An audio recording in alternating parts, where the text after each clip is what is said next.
The friendship of two 15-year-old girls would not only become completely codependent, but a bit obsessive. When the parents of these two 15-year-old girls threatened to separate them, they could never imagine that this would make the girls incredibly violent. But before we get started, welcome to True Crime with Maneater. If you love all things true crime, including missing person cases, cold cases, and just the strange happenings of the world, you've come to the right place. Be sure to subscribe and turn on alerts so you never miss video upload. Let's get started.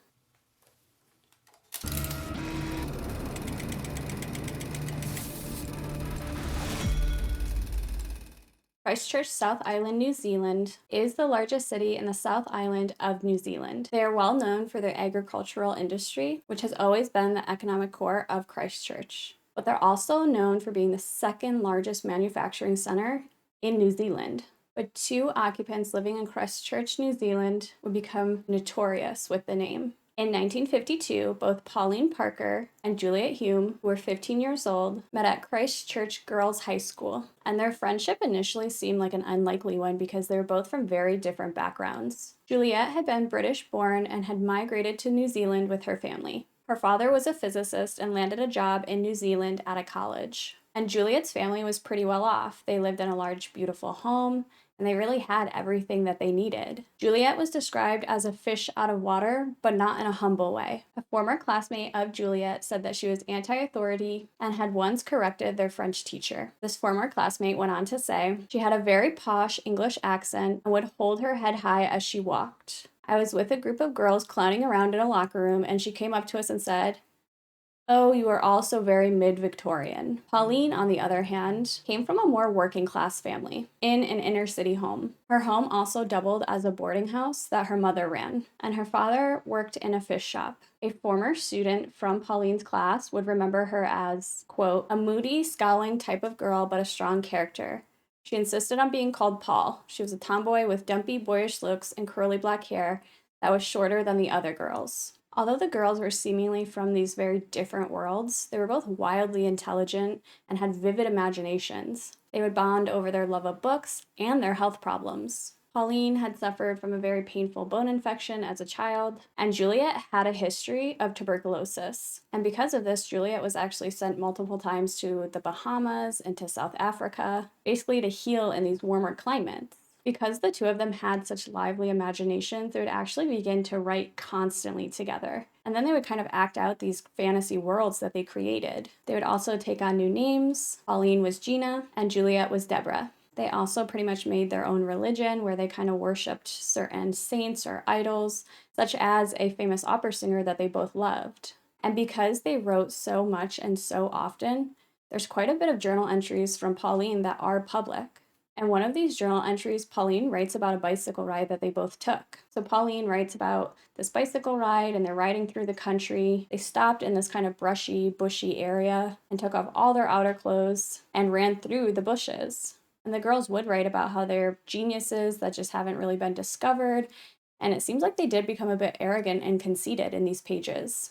They really were just so dived into this fantasy world that they created, just the two of them. Pauline wrote, "We have an extra part of our brain which can appreciate the fourth world, but meanwhile, on 2 days a year, we may use the key to look into that beautiful world." So they really did feel like in this entire kind of world, or at least in their world, that they were really incredibly intelligent and that they held this different part of their brain that they could use, and people just didn't realize that they were geniuses because they created this big fantasy world and they really lived in that. Unfortunately, Juliet would fall ill again with tuberculosis, which meant the girls had to be separated. Juliet was put in a sanatorium where she spent 3 months by herself just healing and recuperating, which meant that Pauline was really on her own. Although Juliet was ill and the girls were separated, that didn't stop them from writing to each other constantly. And they basically wrote in a way that they were the characters in their stories. The characters that they made up, they kind of just basically lived the life of those characters. They just dived into that world and felt that it was real. It was their world. They created this fantasy and they lived in it. While the girls were apart, Pauline would actually start sneaking out of the house to meet with boys. And one of these boys was named Nicholas, and he was significantly older than Pauline, and he was a boarder at her mother's home. She was caught by her father sneaking out to meet Nicholas at this time, who was a college student. And remember, she's a 15-year-old girl. So when Juliet was healing and ready to come home, Pauline pretty much just pushed Nicholas aside. He didn't belong in their world. There was just no room for him when Pauline and Juliet were together. On October 28th, 1953, Pauline wrote in her journal, "I told Nicholas I was no longer very much in love with him." The girls would end up building this like temple to the saints where they held like these nighttime ceremonies to honor their saints that they made up. And again, these idols were like singers and artists, just people that the girls like idolized and looked up to. Because their obsession with this fantasy world and with each other became so encompassing, the parents of the girls met to discuss how to break the pair up. They weren't sure that they should be friends anymore. They were very obsessive and codependent and just really, focused on this fantasy world, and they did not think this was healthy. The families would even consult a doctor on this because they were that concerned. And the doctor would say that he believed that Juliet and Pauline were having a sexual relationship. I just want to add a side note that it's 1950 and being gay was treated as a mental illness. But at this point, consulting a doctor because of the girls' friendship is really showing how concerned these parents were. They knew that they were very much codependent on each other. They felt that it was a very toxic relationship, and they didn't really know what to do about it. It did seem like that the girls could not do anything without one another. And then in 1954, Juliet's life seemed to spiral out of control. On June 19th, 1954, Juliet's parents announced that they were getting a divorce. And this was because Juliet had apparently found her mother in bed with her lover. I'm not sure if Juliet exposed this affair to her father or if her mother ended up telling her father what that situation was, but he did find out. And this would trigger a series of events that would lead to murder. Around the time of this affair, Juliet's father had lost his job, and her parents decided it was best to send her to live with her aunt in South Africa. Obviously, this would be deeply upsetting to Juliet. Not only are her parents getting divorced, but now she's being separated from her best friend, Pauline. And obviously, the parents knew that this was a good way to make sure that they could separate the two girls. So Juliet would go to Pauline and she would tell her, "Hey, my parents are divorcing. They're trying to send me to South Africa to live with my aunt." And Pauline was just not having it. She didn't want to be separated from Juliet, and Juliet didn't want to be separated from Pauline. Pauline really wanted to go to South Africa with Juliet, but she was convinced that her mother would not let her. But for some reason, the girls believed that Juliet's family would let Pauline go to South Africa with her, which, as we know, would be incredibly unlikely because the families met together. Both Pauline's parents and Juliet's family met and said, "We have to figure out how to separate these girls. It's out of control. It's toxic. It's too codependent." So I'm not sure where they got the idea that, Juliet's family would be more likely to let Pauline go than Pauline's family. Seems strange.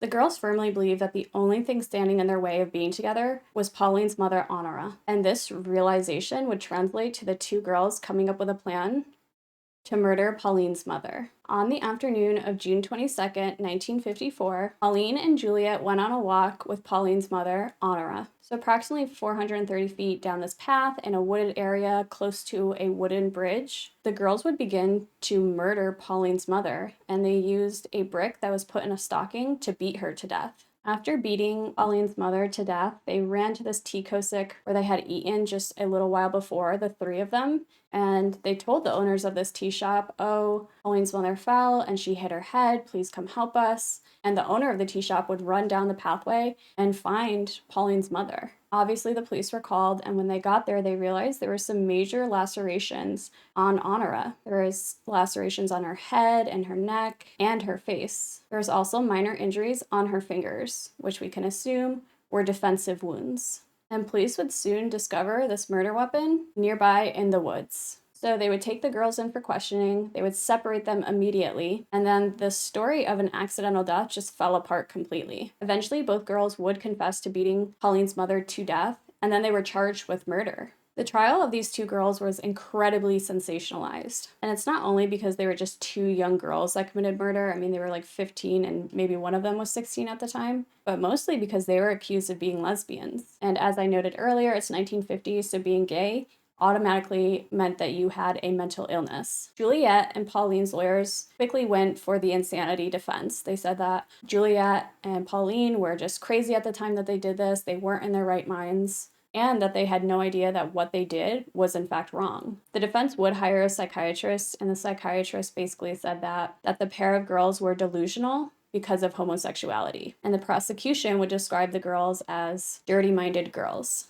At the trial in August of 1954, Pauline's diary was brought in as evidence, and it proved that the death of Pauline's mother had been planned in advance. Their plans to kill Honora and make it look like an accident. She said that Juliet was worried, but does not disagree violently. On June 19th, she wrote about this plan. She said that they were thrilled by this idea and, quote, naturally we feel a trifle nervous, but the pleasure of anticipation is great. And then on June 21st, she wrote about it again. We decided to use a rock in a stocking rather than a sandbag. We discussed the moiter. For some reason, she listed murder as moiter. I feel keyed up as if I was planning a surprise party. So the next time I write in my diary, mother will be dead. How odd, yet how pleasing. On June 22nd, she wrote, the day of the happy event. I'm writing a bit of this on the morning of the death. I felt very excited and the night before Christmassy last night. I didn't have pleasant dreams though. I do want to note again that this murder trial was very sensationalized, which meant there was a lot of rumors and tabloids and things like that. So a lot of the stuff I found,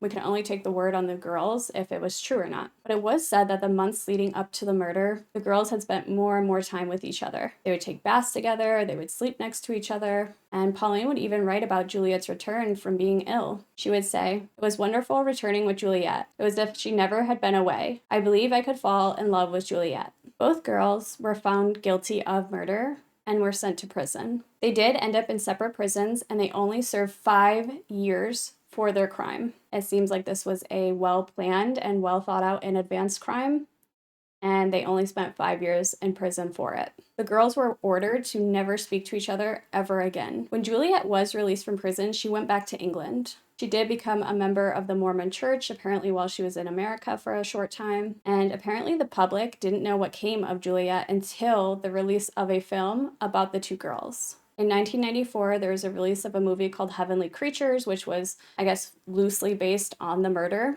And because of this, it actually inspired a journalist to track down Juliet. Juliet did change her name and had become a novelist. Juliet's new name was Anne Perry, and to much of everybody's surprise, she was a very well-known author. And she was an author of crime books. She had written about 100 some odd novels, and there was about 20 million copies of these in print. So she was a very successful writer. So of course this would become huge news because not only was it sensationalized when it happened, but she was a 15-year-old girl who helped with a murder, and then she grows up, she changes her name, she gets out of prison, and she writes crime books, and now she's a well-known author. It's definitely going to make people intrigued. It's going to be sensationalized again. And Juliet, or Anne Perry, would discuss these murders. She seemed remorseful, and she said that she basically blocked out the murder itself. She would say that she helped kill Pauline's mother because she feared that if she didn't, Pauline would commit suicide. Anne Perry would say, I felt I had a debt to repay. Pauline was the one who had written to me when I was in the hospital,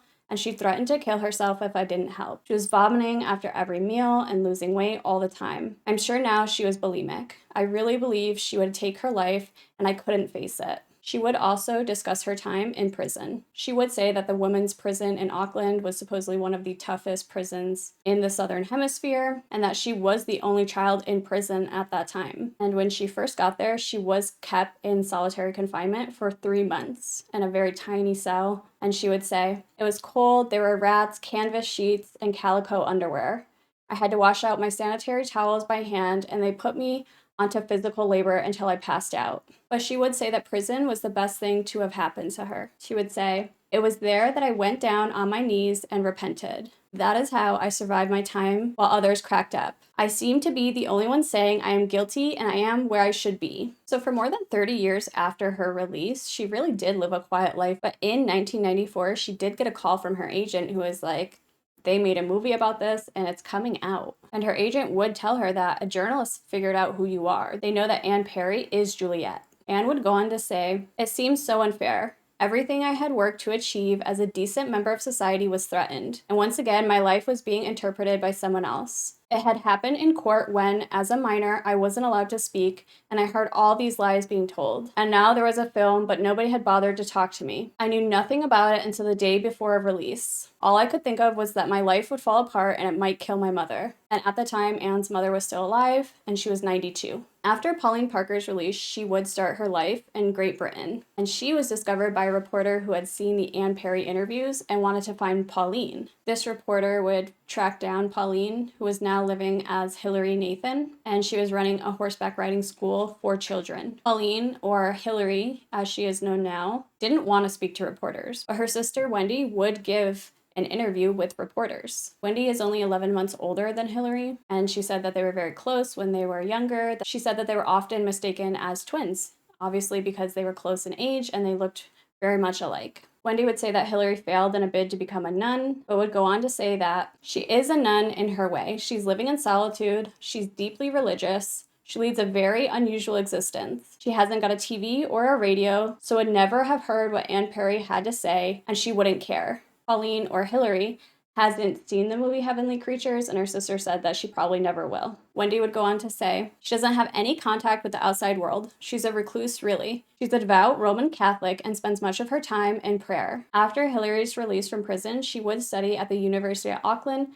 for a bachelor's degree. And peers and colleagues at the university would say that she was very mysterious and very secretive, and that she was even absent on the day of the class photo. A close friend who had no idea who Hilary or Pauline was would say that there was definitely something from her past that she kept well hidden. Her sister Wendy would say, she has led a good life and is very remorseful for what she's done. She committed the most terrible crime and has spent 40 years repaying it by keeping away from people and doing her own little thing. Hilary would travel to Britain after graduating in 1965, and that's where she pretty much stayed. For a brief time, she did work for a library in London, and then she basically kind of went out on her own. Wendy would say, she's a much more contented person because she has achieved the lifestyle she has always wanted to. That lifestyle is a dream she had as a child, to own a place in the country and have a stable of horses. She always loved horses and owned one as a child. Wendy was only 17 years old when her sister murdered their mother. And when asked about this, Wendy would go on to say, I had to decide if I would hate her for the rest of my life because she took my mother away from me. It was the worst thing that could ever happen to me. Because we've been so close growing up, I wrote to her and I said, I can't believe what's happened. I don't want to accept this. She would say that her sister wrote back and said, it just all got out of hand. I don't know what happened and I want to keep in touch with you. And so over the years, Wendy and Hilary did stay in touch. And at the time, Wendy just chose not to confront her sister about what happened, and they really wouldn't talk about it until about 10 years ago. Wendy would say, she says she was an extremist. When things went against her, Hilary went overboard the other way. She did this right for when she was a little girl. And Wendy would comment on the defense's claim that her sister was insane at the time of the murder. She said that basically her sister knew what she was doing and that she did intend to kill their mother. Wendy would go on to say that, but looking back, it was something that grew and grew out of proportion. After it happened, she was very sorry about it. It took her about 5 years to realize what she had done. And when asked about the murder, Wendy would say, well, it was absolutely overboard, wasn't it? The story is they met, they were ill-fated, and they went overboard and committed a dreadful crime they had paid for their whole lives. Wendy believes that Juliet and Pauline have never had contact since, obviously, the trial, and they were told never to have contact with one another again. Wendy was asked about her sister being a lesbian, and Wendy would say that's basically rubbish and it was just sensationalized at the trial. She said they're not monstrous, evil girls as they were portrayed, and went on to say, we were so close growing up. As little girls, we were like twins. I loved her and she still loves me. I accept what happened in our lives was an absolute mistake. And Wendy says she's very happy that her sister kind of moved and started over her life and is living a healthy life. But Wendy chose to stay in New Zealand, and she said that's deeply affected her life because she can't go anywhere without people being like, oh, do you know who that is? Right? She is the sister of a murderer, and people do not let that go. What's interesting about this is we saw that both girls had so much in common when they were younger, but as adults, they really live similar lives. Both women were devout to their religion. They were living in these like rural small towns. They both chose not to marry. And of course, they both still share a love of books. And really, it seems like they both fulfilled their dreams. Anne Perry is this famous crime novelist, and Hilary Nathan has her stable and she teaches children how to ride horses. So in the end, they did get everything that they wanted, just not together. And an article about this would also say that, yeah, in many ways, they couldn't be more different. Anne Perry's elegance and London accent contrast heavily with Hilary, a wiry, fit figure decked in moleskins and gumboots and a broad rural accent. This crime is shocking because we often look at younger kids and think that they aren't capable of murder. And we can see that Juliet and Pauline were just so engrossed in this fantasy world and so deeply connected and loved each other so dearly that this action, although really drastic, seemed reasonable to them, you know? And we can argue if 5 years' time is enough in prison, but it does seem like after their release, they went on with their lives, they made something of themselves, they became good citizens. Did they serve enough time? Debatable. I think we all have a different opinion on that, but at least they've never murdered anyone again to everybody's knowledge. And I think that's at least really hopeful. That's it for today, guys. If you like this video or any other video on my channel, be sure to subscribe and turn on alerts so you never miss a video upload. If there's a case you'd like me to cover, pop it in the comments below and I'll be sure to get to it. Check out some other videos on my channel while you wait for the next upload, and I'll see you next time.